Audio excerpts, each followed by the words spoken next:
இப்படியே போச்சு அப்படின்னா வந்து கண்டிப்பாக நிலாவும் சோழனும் நிறைய பேருக்கு பிடிச்ச ஜோடியாக மாறுறதுக்கான சாத்தியக்கூறுகள் இருக்குது. ஏன்னா வந்து அவ்வளோ நல்லா எழுதப்பட்டிருக்கு அவங்க 2 பேரோட கதாபாத்திரங்கள். அதில் சில நெருடல்கள்லாம் இருந்தாலும் அது அடுத்த வாரத்தில் வந்து அதெல்லாம் ஒரு பெரிய பூகம்பமாக வெடித்து அப்புறமா தனியுங்கிறது நமக்கு தெரியுது. ஸோ அதுக்கு முன்னாடி வந்து இப்போ வந்து பார்த்தீங்கன்னா, தாஸ் வந்து கால் பண்ணி அவங்க அப்பாட்ட வந்து, "என்னப்பா இவர்கிட்ட எதுவும் பேசுகிறீங்களா நீங்கள்? போய் பார்க்குறீங்களாலாம்?" கேட்டு முடிச்சு, அதெல்லாம் ஒன்றும் இல்லைன்னு சொன்னதுனால காரில் அனுப்பிவிட, காரில் வந்து சோகப்பாட்டு போட்டு இவர் வந்தால் மயக்கமா கலக்கமா பாட்டெல்லாம் எதுக்கு எனக்கு, என்னங்க சாவு வீட்லையா இருக்கும், ஒன்றும் இல்லை சந்தோஷமாக பாட்டு போடுங்கங்கிறாங்க நிலா.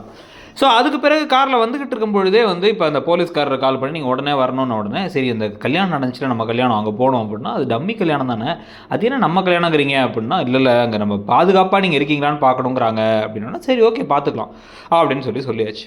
ஸோ கிளம்பி நேராக என்ன பண்ணலாம் ஏது பண்ணலான்னு யோசித்து பிளான் பண்ணிகிட்டே கிளம்பி அங்கே போக, அங்கே போனதுக்கு பிறகு தான் வந்து பெரிய பூகம்பம் காத்துட்ருக்குங்கிறது தெரியும்.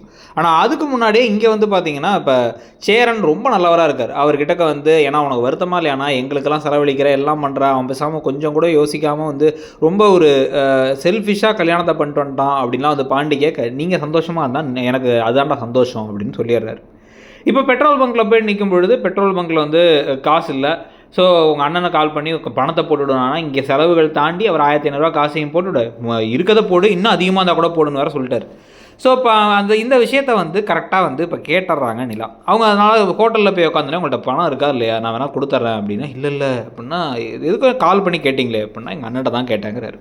உங்கள் குடும்பம் நல்ல குடும்பம்னா, இல்லை என் குடும்பத்து மேலே எனக்கு முன்னெல்லாம் ஒரு பெரிய ஒப்பீனியன் இருந்தது இல்லை, ஆனால் இப்போ இருக்குது அப்படின்னு சொல்லிட்டு, உங்கள் குடும்பத்தை பற்றி என்ன நினைக்கிறீங்க அப்படின்னா, எங்கள் அப்பாவும் அண்ணன்லாம் வந்து அவ்வளோ பாசமாக இருப்பாங்க ஒரு காலத்தில் என்கிட்ட அப்படின்னு நிறைய எக்ஸாம்பிள் சொல்கிறாங்க. சின்ன சின்ன விஷயங்களாக அவங்க ரொம்ப பாசம் காட்டின மாதிரி, அந்த இந்தியன் படத்தில் வந்து ஃப்ளாஷ்பேக்கில் பாட்டு வருமே அந்த மாதிரி வந்து சொல்லிகிட்டு இருக்காங்க.